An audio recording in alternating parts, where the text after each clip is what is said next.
Yes, Chelsea fans, welcome along to the Chelsea news in just a 5-minute video. 3 big stories, straight to the point with no waffle, starting with Cole Palmer, followed by Mauricio Pochettino, and finally Noni Madueke. So let's get into the Cole Palmer situation. I want to ask you guys a question. Is he now untouchable, undroppable, or not? Based on his performance the other day, we've seen Cole Palmer, since he signed for the football club, coming on as a substitute of late. He's been coming on a couple of games for 15, 20 minutes, maybe a little bit longer here and there. But the other night against Brighton, he started the game and he was a real bright spark for me. Always wanting the ball, always showing to be available. And I said it on social media and I'm going to say it again on this particular video. We've been lacking someone since Cesc Fabregas that can unlock the door and just play those passes and have the awareness to play people in. He did it twice against Brighton for Nicholas Jackson. One of them counted, the other one should have counted but didn't. And it's just having that little something different to everybody else, to me, that I think makes him undroppable, and I think he now needs to play. Whether you're going to play a 4-3-3 and put him wide,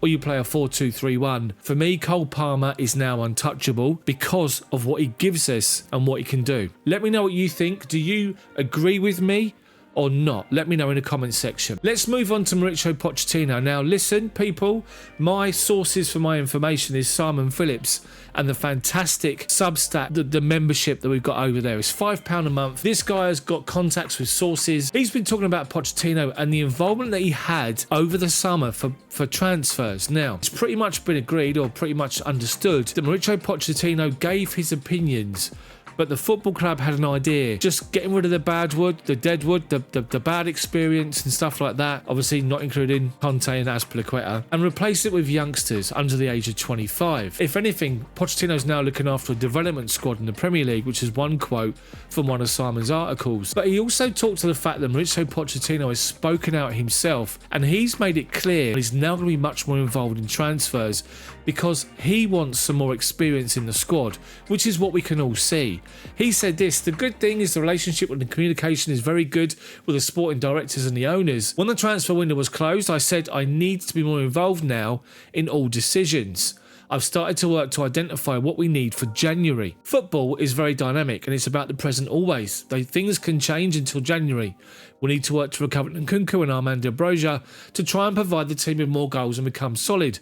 But, of course, we've already started to work talking about transfers in January. So that's quite interesting. What do you think about that, with the Pochettino not being involved and just having an opinion on transfers up until the end of the summer window, to the fact that now he's got much more hands-on? In my own opinion, I agree with Pochettino. I think every single manager should be in charge of transfers as to who they want to bring in, who they want to work with, rather than leaving it to the club to just buy players and say, here, here's what you got, get on with it. It doesn't work.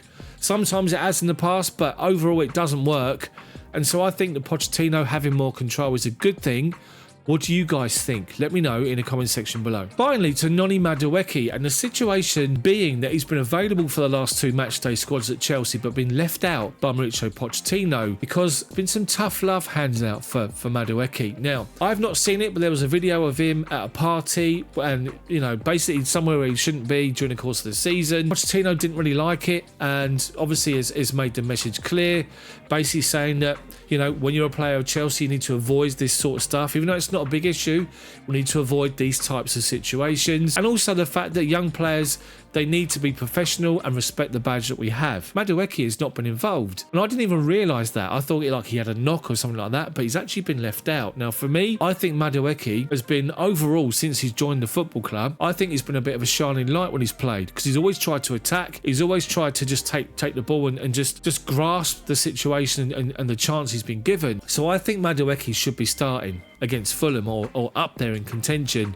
because as soon as we can get to a point where we have a settled formation, which will only happen when we've got our injured players back fully fit and Pochettino can pick from his completely fit first team squad, we're then going to get an idea of how he wants to play, what formation, and it could be 4-3-3 with Lavia, Caicedo and Enzo midfield with 2 wingers and the main striker.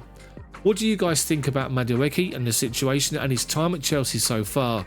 Do you think that he deserves to be starting and can make a difference? Let me know, comment section. That's it from me, Chelsea fans. 3 stories in a short, sweet 5-minute video with no waffle whatsoever. Hopefully you've enjoyed it. If you have, drop a like on the video, subscribe to the channel, and I'll see you next time. PS, don't forget my live match commentary tomorrow night from 7:45, Fulham versus Chelsea. Let's follow up the win against Brighton with a good performance and 3 points against Fulham. Let's hope. See you tomorrow.